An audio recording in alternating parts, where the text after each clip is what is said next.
G'day everyone, welcome to the Outback Packers podcast, the podcast where two mates from all the way across the world have a yarn talking Packers football and the green and gold. I'm Nick Gregory with my co-host Joe Pearson, as always, today joined by Pack-a-Day Legend Sarah Kelliher. How are you, Sarah? I'm good. Thanks for having me. I shared with you before we started recording that we always record Pack-a-Day late at night. It's dark right now. I'm recording. It's 4:15 where I'm at. It's nice and sunny. Have lots of energy. The day is young.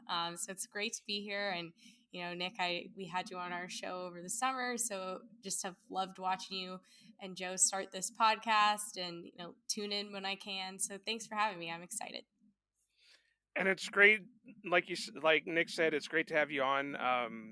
You were one of the first ones he wanted to get on to kind of reciprocate the whole Pack-a-Day thing. So I made it a point. You were like on number one on our list for guests. It just didn't seem to happen for a bit because of our wonky record schedule. But we're glad to have you now and look forward to talking running backs. I think that's what this episode is. I got to go behind the scenes, guys. This is take 2 of the whole thing because I forgot to hit the record button, so we're kind of redoing a bunch of stuff after a good solid 15 minutes of just sitting here talking. Hey, it was early, right? I mean, it would have been bad if we got all the way to the end and you're like, I didn't record anything. So I don't know if I would have said that to anybody if I would have done that one. yeah, I just would have DM'd you a couple weeks from now and been like, hey, is that episode ever coming out? What's going on? I would have made something up at that point. I don't know if I would have found old Pack-a-Day podcasts and start clipping words out or whatever. Like, the file got deleted and then it got deleted in the deleted folder and it's just gone. I can't. But now we're moving and things are great, so I look forward to redoing the whole conversation. So, yeah, kind of like we talked about the first time, we're kind of, with this draft cycle, we're kind of going into the draft a little bit earlier than we thought we would be going, into the season. And I just want to kind of cover, all of our bases as far as what we have on the team. There's a few questions as far as, will Aaron Jones be coming back at such a steep price on the salary cap? What's happening with AJ Dillon? And, who's going to fill the shoes of that kind of running back three and, maybe eventually kind of replace one of these first two guys? I mean, how do you guys feel about the team? Well, like you said, there are question marks, and like I said before, I realized I did not hit the record button. Aaron Jones has quite the salary cap hit. I think they could save $20 million just by releasing him, and with them already, in the hole by $36 million, that would free up a ton of space right there. I don't want to get rid of him. I really love Aaron Jones. He's a great guy. He's a special talent. If our listeners doesn't remember the episode, go back and listen to when we had CD on, and he even said that had we used him like had the Packers used him like he should have been used, he could be Hall of Fame worthy right now. So, he's a special talent, but, sometimes the bill comes due at some point, and that's what we're kind of fighting with right now. If they can find, maybe if they can do like they did with AJ Hawk a few years ago, where they, cut him to save the money and then bring him right back with a reworked deal to make sure he's there for however long he wants to be there, that'd be great. But, I also have a question mark on AJ Dillon, just because I don't think he's turned into what they kind of hoped he would turn into. Now, whether that's because they haven't been using him right, whether he's just not picking things up like they thought he would. So, I could see him being used as trade fodder in the draft just to move around a little bit. But I could also see him staying put. And, I got to rep the Iowa guy, so Tyler Goodson is a lock for the 53 for me. Yeah, those are all great points. And, I think the one thing that keeps coming to mind for me is the fact that there's so much uncertainty with the Packers' future right now. And, if Rodgers is going to retire or if they're going to trade him and they're going to move on and they say it's time to begin the Love era, even if it's expensive, they're probably going to want to have consistency in the running back room. And, AJ Dillon and Aaron Jones are consistent for the Packers. I mean, this was the strongest position group on offense for them this year. If they're going to bring in Jordan Love and say it's time, then, obviously he's a young quarterback. He's going to be a new starter. They're going to want to make sure that the backfield is strong and that, if all else fails, that they can rely on them to get the job done. But it's hard to look at the cap and look at things and say, wow, there is a big dent there. And with AJ Dillon, I think, Joe, you made a great point, that if anything, he's just been inconsistent. There are stretches where he plays really well, and then I think the biggest thing for him is turnovers. He fumbles the ball a lot, or he just gets stuffed then at the goal line, and it seems to, I don't know if it's a mental thing and he can't move past it and he has to fight through it, but that can't happen. So I am really interested to see what happens. I think, as far as the draft, it's probably not their top priority, but it might be something in the back of their mind where if a certain guy falls, they're like, hey, maybe now's the time. Let's let them sit behind these two, learn, really see how we do things in our room. And then when we do move on, we have a guy that knows the system and has had some veteran coaching and maybe can be a guy for the Packers in the future. What do you think, Vic? Yeah, sure. I think I really echo a lot of things that you guys are saying there. Yeah, it's kind of a shame that with picking AJ Dillon so high that he hasn't really like you said, Sarah, he hasn't been super consistent, and he's the guy that kind of should be that. He's kind of like your vegetable eater. He's the guy who keeps things moving and keeps things just happening on the offense. And I guess he really hasn't been that. And obviously part of that is kind of the struggles of the interior offensive line, which we'll talk about in later episodes and stuff. But at the end of the day, he hasn't delivered kind of what we wanted. And on the other side, Aaron Jones is like, what a fantastic talent and fantastic personality. But as far as injuries, that's kind of what put him out of the games a lot of time at the end of the season. And I guess like from this draft, I don't think you're looking for something to directly supplant either of those guys, but kind of kind of complement them or get ready for the departure of one of them, because I think this time next year we won't have both of them on the roster. So I think that's kind of what you would be like getting ready for. Where are you guys at with fullback? I mean, this is a position that was kind of supposed to be a bit more of a big deal for this team with Matt LaFleur, and it kind of hasn't been. I mean, we didn't really have one on the roster, and DeGuara is kind of supposed to be that role. But are there any kind of fullback types that you're excited about in this class, or do you think this is going to be something the Packers are looking to draft this year? I'm going to be honest. I really didn't look at any fullbacks just because if they pick up one, it'll probably be as a UDFA. I don't see them drafting one. But I could see in the Matt LaFleur system where they try to pick up a hybrid tight end type. I don't know if you guys can tell, but I have my Danny Vitale jersey on. And that would be the type of guy that I could see where he was a tight end, but he could do the fullback tight end type thing. The thing that they were kind of hoping Josiah DeGuara could do. Now, DeGuara did great in part of his job where he was blocking very well, but he wasn't getting the attention in the other part, which is the pass catching and stuff like that. So I really don't, I get what you're saying with the fullback position and the type of system that's being run, because you take a look at the 49ers and what they have, and you take a look at, what's the other big, there's only like 2 or 3 teams that have fullbacks on their roster, and they all seem to run some version of the Shanahan system. So I mean, I get what you're saying with that, but I don't see them doing anything major with it. Like I said, it's either going to be somebody that they pick up off the street as a UDFA, or it's going to be that hybrid tight end fullback type guy, or H-back, or whatever you want to call him. Sarah?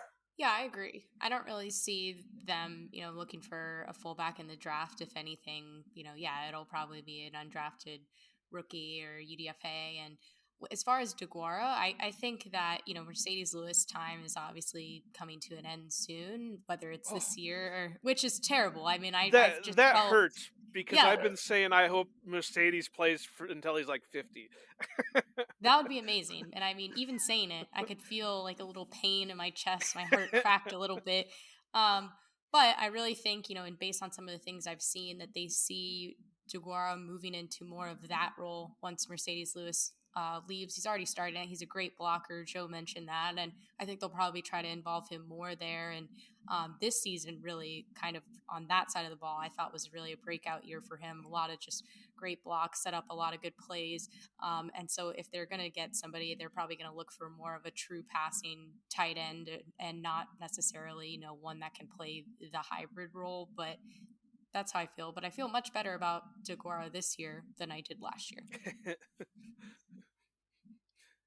Yeah, Yes, I can say that. I mean, he was putting on some great blocking games, but like I said, with what they had hoped he could be with the hybrid type, he really kind of Yeah. flopped. But if you look at it, he's been the best third round pick we've had since Morgan Burnett. yeah, He unfortunately, sort of actually. broke the curse, I think. I mean, he's still around, so that's something. For now. Fingers crossed. So I'm ready to get into this draft if you guys are. There's a few kind of bases I want to cover.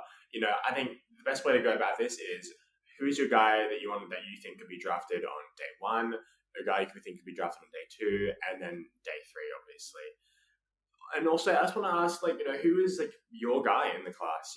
Who's the guy who's maybe not necessarily the best one in the class, but someone who you're just really rooting for and really would love to see just on the Packers. If you want to start, Sarah. Sure. So, starting with who I think is the best running back in the class and who I'll probably see go on day one is Robinson from Texas. I mean, he's just an absolute beast. And I know, in doing research, he's pretty much in the top two of everyone's running back draft projections. But I mean, he had over 1,500 yards on the season, 18 touchdowns. That's crazy. And on top of that, he had a crazy amount of broken tackles, which is pretty impressive as well. So I'd see him going really early in day one, probably the first one off the board for this group. And then as far as who's my guy in the class, I'm going to this is a totally biased answer, and I'm going to explain it. But it's Isaiah Bowser, probably somebody that not many people have heard of, but he's the UCF running back. I'm a UCF alum, graduated from there a few years ago. But he's somebody that I don't think, he's obviously going to go in the early rounds, probably last day kind of guy, or he could even be somebody that's undrafted and signed later. But he's, as we were talking about, one of those bigger running backs. He's definitely a bruiser. He knocks people over, a lot of touchdowns, right at the end where they need to. And he's also a pretty decent pass catcher. So he's somebody like we were talking about, maybe is a good fit for the Packers to come in during camp and just say, hey, let's see what he's got. So personally, that's just, I have a soft spot for him because of that. And I've seen him play. And I think, he could be a sleeper pick. This was like me a few years ago when I was telling everyone that the Packers needed to draft Gabe Davis and nobody listened. And now he's like amazing on the Bills. So I don't know if it's going to be that much of a success story because I really feel like that was my claim to fame. But that's definitely my guy that I'm rooting for. I hear you. Iowa doesn't have a running back coming out this year, so otherwise he'd be like tops on my list right now. Yeah. But as strange enough, I have heard of Isaiah Bowser, but I couldn't find anything on him, so I couldn't really, the places that I was going for videos, I couldn't find anything on him, so I was like, okay, well, I'm just going to bypass him because I like to look at him before I read through other people's scouting reports on him. So I was like, okay, well, maybe there's nothing there, maybe whatever. So, but and I'm going to screw up pronouncing his first name, but is it Bajan Robinson? Mm-hmm. I know he's the top guy for everybody, but there's always the stigma about taking a running back in the first round. with the way running backs are used anymore, they wear down quick and all that stuff. So is it worth using a first round pick on? I know everybody has him listed there. Nick, I know you have the other guy that I was thinking possibly could be a first rounder listed, which is that Gibbs from Alabama. He looked really good. I'm going to read you my notes here and just what I saw on him. He had good size. He had pretty good wiggle to him. I mean, he was pretty slippery. Um, he's not a. With that being said, he wasn't really a broken tackle machine. He could do that, but he was more the shifty guy that's going to juke you out of your shoes than break the tackle. He did have the kick return experience. Every video that I watched on him had him returning at least 1 or 2 kicks, which for Alabama, that's weird because, with as dominant as they are, they return very few kicks anyway. Yeah. I thought it was really weird because everything that I watched, the commentators were always comparing him to Alvin Kamara. And if you're getting that kind of comp, then, you must be doing something right because Kamara came out of pretty much. I mean, he had some behind him when he was drafted, but, he was kind of taken. What was it? He was a second or third round pick. So, to be kind of compared to him is pretty good in my opinion. He was a good pass catcher, but he might struggle in pass protection a little bit, and that could just be size thing. That could just be dealing with a quarterback that can get out of the pocket better. Who knows what that is, but I think it's going to be a toss up between him and Robinson out of Texas on who's going to be the first one off the board. But if anybody's followed my Twitter for like the last 2 days or 3 days, I have been on this guy for ever since I watched him. Everybody that I know that have talked draft with, I messaged and said, this is my guy. Now I'm going to apologize because I kept calling him the wrong last name for like a good 12 hours out of one day, but it's Tyjae Spears out of Tulane. This kid is amazing, and I know he's blowing up the Senior Bowl practices, but he's a tough runner. He has really good speed. He's slippery, good wiggle. You have to square him up to take him down. You're not going to arm tackle this guy. You have to hit him to take him. It seemed like a couple of the videos that I watched on him, he did cough up the ball a few times. So, ball security may be a little bit of an issue, but he's got good balance and he's a very patient runner. And I made sure to write this down because it really kind of stuck in my head that he reminded me a lot of James Starks. So if we can get another guy like that on the team, that would be amazing. And, in a way, I think he could be a better James Starks, but his running style and all that just put James Starks in my mind. So that's my guy. I have another one listed, but I'll save him for a minute because I've been talking long enough and let you guys talk about what. But I will bring this other guy up in a minute because it kind of goes along what Sarah was saying about Robinson out of Texas. I will say though, Joe, I have been personally victimized by Spears because he put on a clinic against UCF this year. He had like a 60-yard touchdown return, and he hurdled his own teammate to take it to the end zone, and he rushed for like 200 yards. And yeah, I did. In the back of my mind, I'm like, is he somebody that the Packers could get? Because this is great for the Packers, not so much UCF, but yeah, I think he's going to be a steal, in some of the later rounds. Or I could see him being a guy, there's still this just perception of, he went to Tulane, it's not one of the Power 5 schools. Maybe it's not going to work out, and he'll fall, and then somebody will end up really lucky and get their hands on him.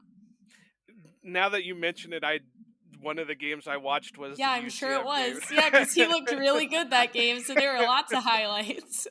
But it seems like every time I turn around, he's making some kind of splash play at the Senior Bowl practices. So I think he's really going to move up the draft boards. Now, whether that's going to put him move him from like seventh round undrafted to, 5th round, 6th round, whatever. He's still going to move up the draft boards. And I'm really looking forward to see what he can do at the combine, just to see what his speed is going to be. I don't always put my stock in the combine, but I always want to see at least the 40 to put to rest in my mind that he's going to have the speed to be able to be that guy in the league. I've done it with a lot of other guys. Xavier Rhodes was one going way back that I said, this guy has all the talent in the world, but if he doesn't have the foot speed for it, he's not going to make it with the NFL guys. And he was kind of one of those wobblers there. But so I look forward to see what he runs, at least for the 40, and see what he can do there. And if he puts up, let's say, even a 4.40, I could see him going as early as at least the late second round. What do you got, Nick? Who's your guy so far? So yeah, I mean, look, I think we can all agree that Bijan Robinson is definitely the best back in this class, and as silly as it is to kind of use up a day one pick for that kind of resource, there's like a very small part of me that's just like, God, it would be so good to watch him on the Packers because he's such like that really just like guilty pleasure. Like he's just so explosive, so dynamic. He's like one of those players who is like a genuine threat to actually take any ball to the house on like any given moment. And yeah, he's really like the kind of complete package. And he's a fantastic blocker, even as a college player. You kind of covered the other guys I wanted to talk about, like Jameer Gibbs. I think he's really fantastic. Someone like Tank Bigsby on the second day, I think would be really interesting for the Packers. He's kind of like, almost like he's a bit of more of like a top heavy kind of running back, but he's like still quite powerful. Very very like kind of consistent chain mover kind of guy. My guy in this whole draft, you probably tell because he's written in capital letters with 4 exclamation points, is Hunter Lipke. He's actually a fullback. I was holding back because I thought maybe one of you guys might have wanted to talk about him, but he's technically a fullback, but another NDSU prospect. I'm obviously wearing a Christian Watson jersey, so this guy is one of those guys that I think the Packers are just absolutely drooling over, salivating. Matt LaFleur is, just can't be put away from the computer screen because this guy is just such like a Packers type. He's really like what you imagine Josiah DeGuara to be, like in your head, but actually in real life. He's like he was like a key contributor for NDSU. He had, I think, 13 touchdowns this past year. He can do everything, and he's a special teams monster. So if you draft him purely just as like the utility guy and special teams guy, I mean that's easily worth like a 6th round pick on its own. And for all the upside and athleticism that he brings, we'll see at the combine. I think he's the guy that if it was me, I'll take him in the 5th round. Just secure him because I think he's going to be a steal for any team that gets him because he's one of those guys. Kind of like maybe not as talented as Juszczyk because that's a tough comparison, but it's like, oh man, I wish we just had that guy on our team because he really is like just so talented. But yeah, that's my guy. Have you talked to Ross Uglum because he's such a big NDSU guy? I'm sure that he's hammering the same name as you. Yeah, let's call him out right now because I did DM him at some point and I never heard back from him. So let's call him out on this. Ross, you better be listening right now. I DM'd you, so get back to me because you need to talk to this kid about NDSU players. Yeah, Ross is one of the guys that kind of like because I knew about him and I was excited to like get closer into him, but how Ross gets when he finds one player from NDSU and he's just like fixated. Even like in last year, besides Watson, like Cordell Bolson and some of the other guys, and I know he's Trey Lance, supporter and that kind of thing. So yeah, I definitely know what you're talking about because he's a big kind of Lipke fan as well. But yeah, I just think it would be so good, and it'd be nice to have like a real fullback that actually does a lot and can still offer a lot in the passing game too. Kind of like those few games of Danny Vitale that we got before we kind of like faded away again. But yeah, what other names do you guys want to talk about? Well, I just want to touch the fullback thing. I know I said a little bit earlier, but I understand where you're coming from and wanting that guy on the team and all that stuff. But anymore in the NFL, like I said earlier, you've got only maybe 2 or 3 teams that are valuing the fullback position. So I mean, it wouldn't be hard to pick him up as an undrafted free agent. You wouldn't think, because all these other teams are pretty much giving up on the fullback position. So I didn't look at him because I didn't really take a look at fullbacks, but I get it. And it's also going to depend on, like Sarah kind of said earlier, it's also going to depend on what the situation with the Packers is. Because we know how Aaron Rodgers is with the running game. If he's still on the team, then you got to realize, or you got to think, okay, well, maybe the running game's not going to be what we kind of hope it is. So that fullback position is definitely going to be chucked out the window. But if it's a Jordan Love takeover, I could see the running back or the running game being more prevalent. So then you would need the fullback a little bit more, because I know LaFleur's got to be chomping at the bit to want that running or that fullback, because the system he's always run has had multiple tight ends, a fullback, and you're playing old school ball with the running back game. But that's all I got to say about that one. So.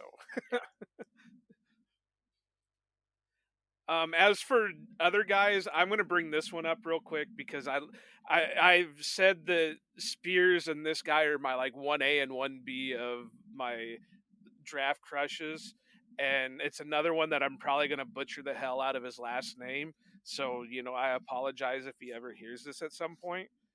But it's the kid out of Pitt, Israel Abanikanda.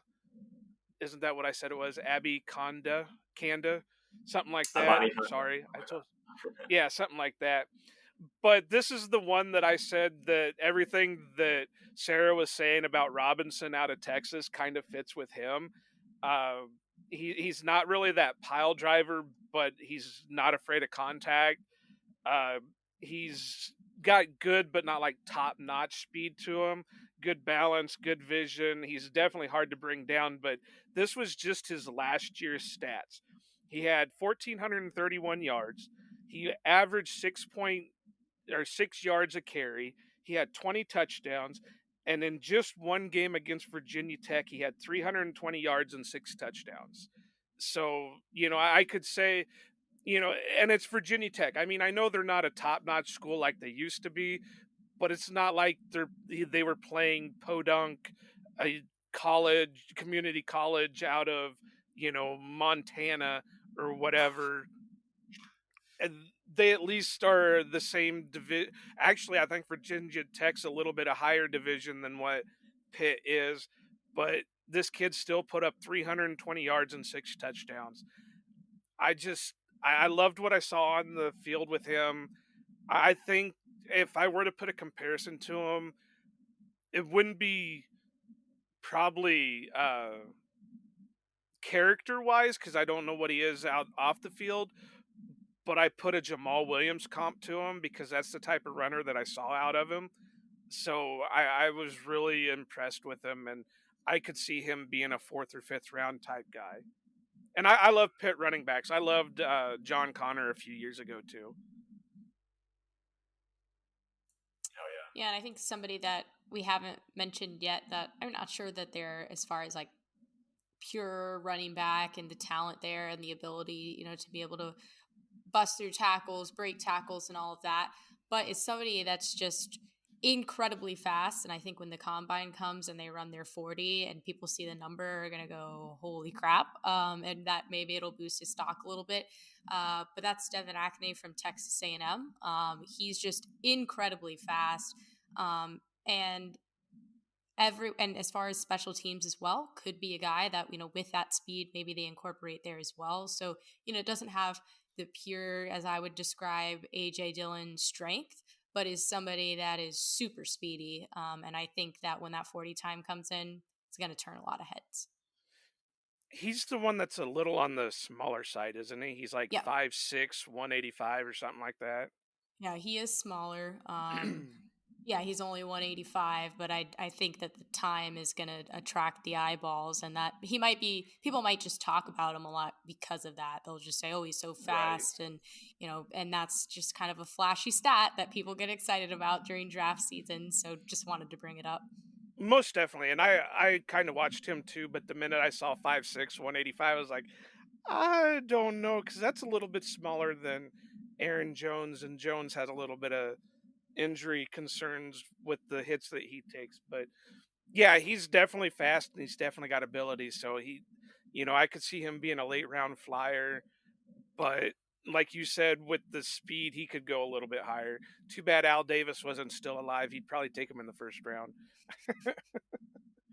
Now, there is one name I'd love to bring up that I've been seeing some Packer people mocking to the Packers, and I only bring him up because I wasn't impressed with him as much, and that's that Sean Tucker out of Syracuse. I I don't know what it was about him, but I wasn't too keen on him. He didn't look like he had top-notch speed. He was an all right receiver, but he had some concentration drops, which can be worked on. That's nothing. But the one main thing that drove me nuts with him trying to watch his film was, instead of being straightforward or take the corner or whatever, he was always running towards the sideline. Well, Yeah, you're not going to get yards if you're just going to run towards the sideline. I understand. I felt like I was back in high school, because that seemed like how our football coaches taught our guys was, well, if you break loose, just run to the sideline. And I,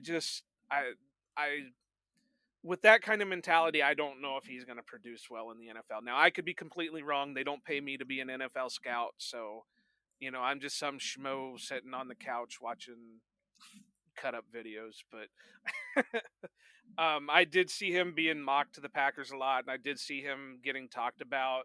And that's a hard pass for me. Let somebody yeah. else deal with him.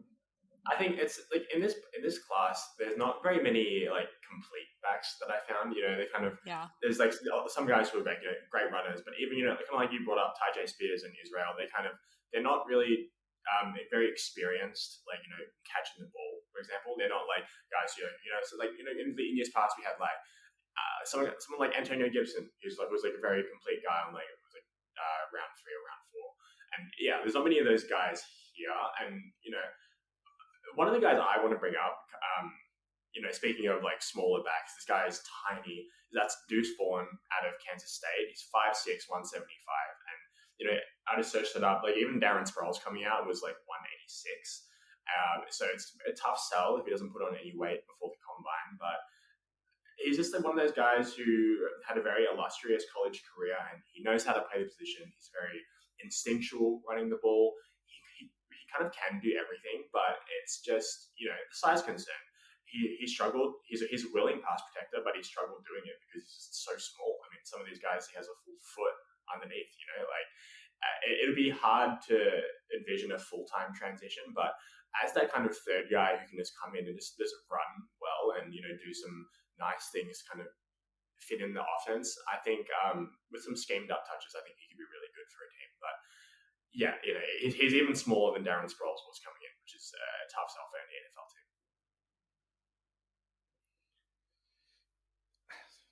Yeah,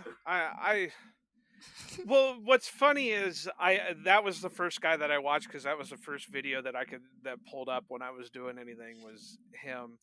And I could see it, but then, like Nick said, that size is killer. And the way some of these defenses are going, they're getting bigger and faster, and if the body can't hold up, these guys aren't going to survive long in the league. And now things have changed. Darren Sproles, is an obvious one that, he played in the league for a long time as a smaller guy. But really, when you think about it, how many others have? They're few and far between.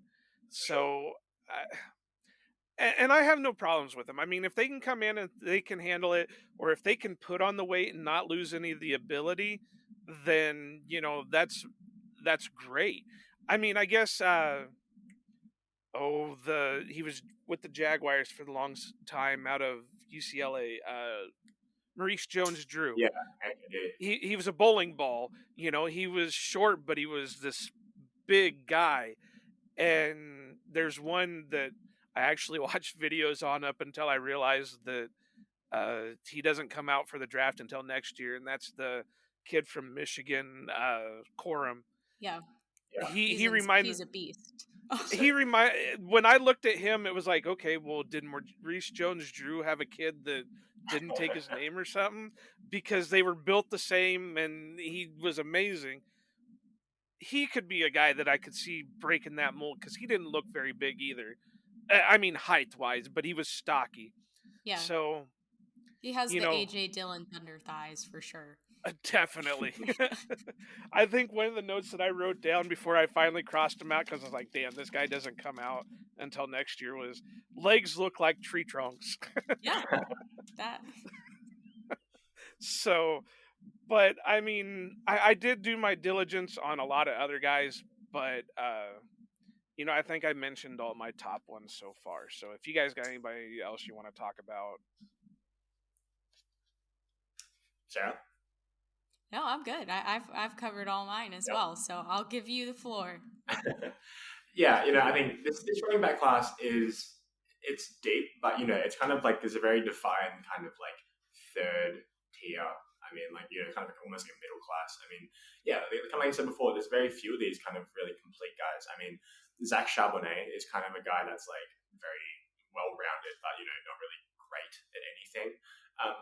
It's kind of interesting, because if they do want that kind of third guy, or if they just roll with Tyler Goodson, it'll just be interesting to see how they kind of approach that. I mean, some of these guys, I'm not sure like physically how they translate to the NFL. I mean, like I mentioned earlier, Tank Bigsby, he's a guy that I really like watching in college, but we kind of joke about having like the bubble butt and the big thighs and that kind of thing.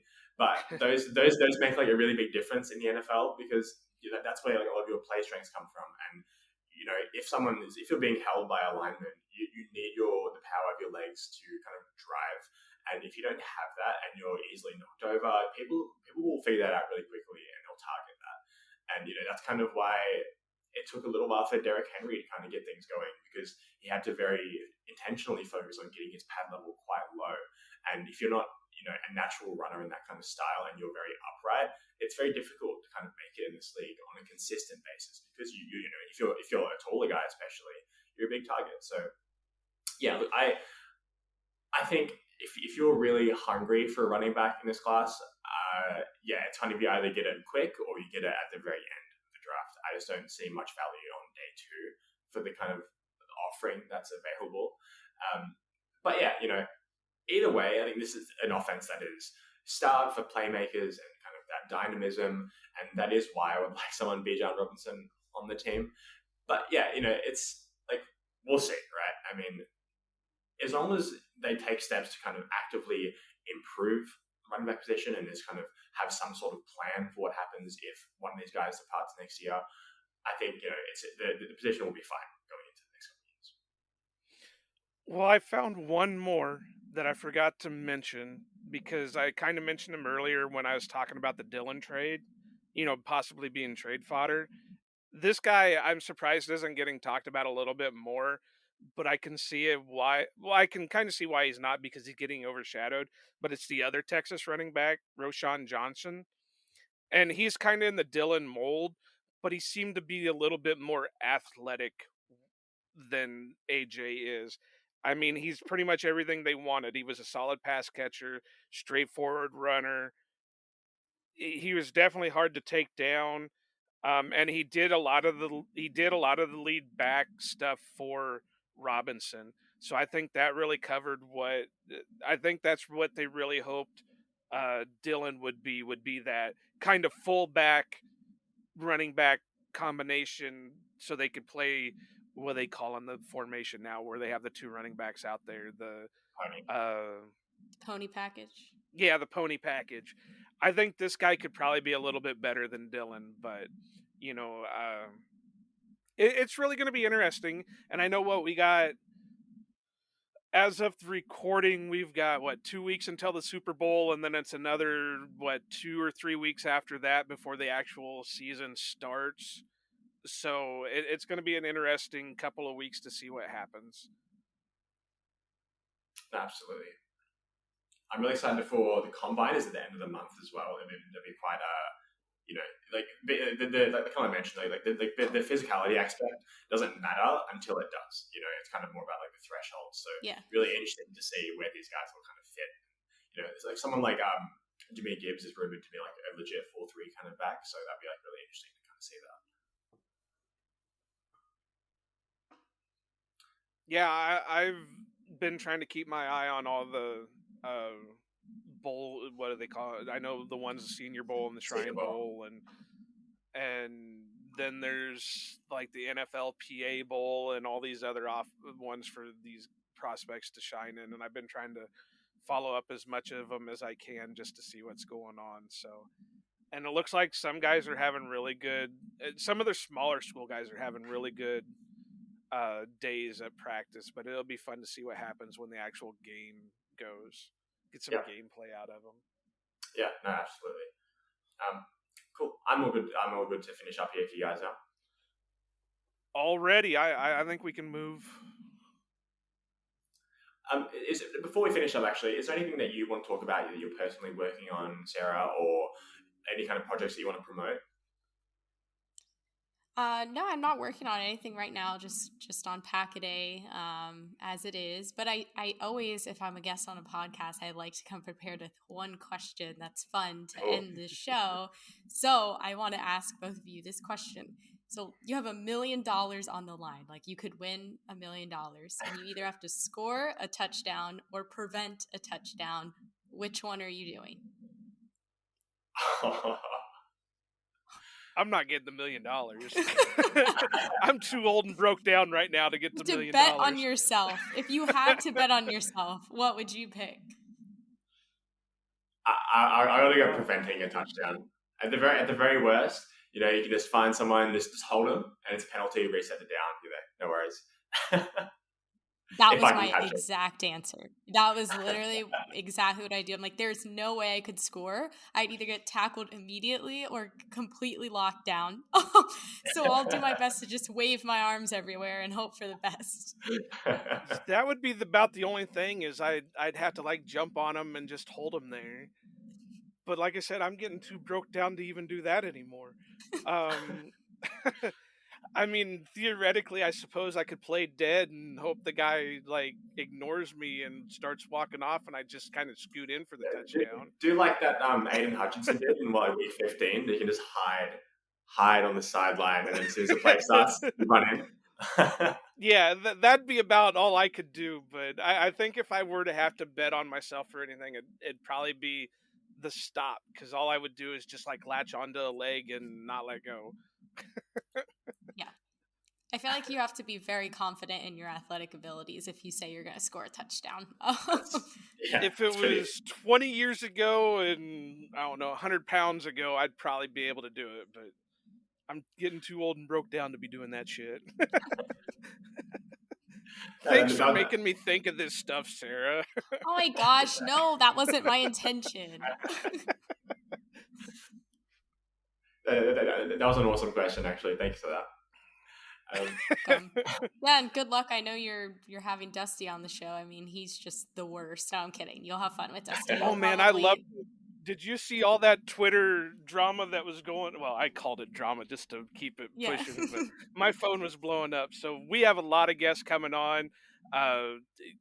If you're the bar, it was set pretty high. So thanks.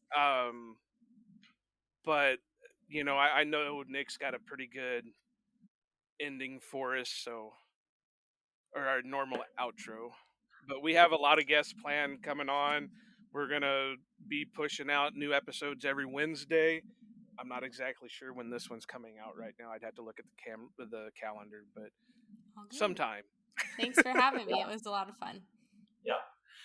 As always, guys, you can find us as always, you can find us on Twitter. Find Sarah at Sarah Kelliher 4, myself at Nicholas GRGR, Joe at Iowa_Joe86, and the podcast at Outback_Packers. Until next time, see you later.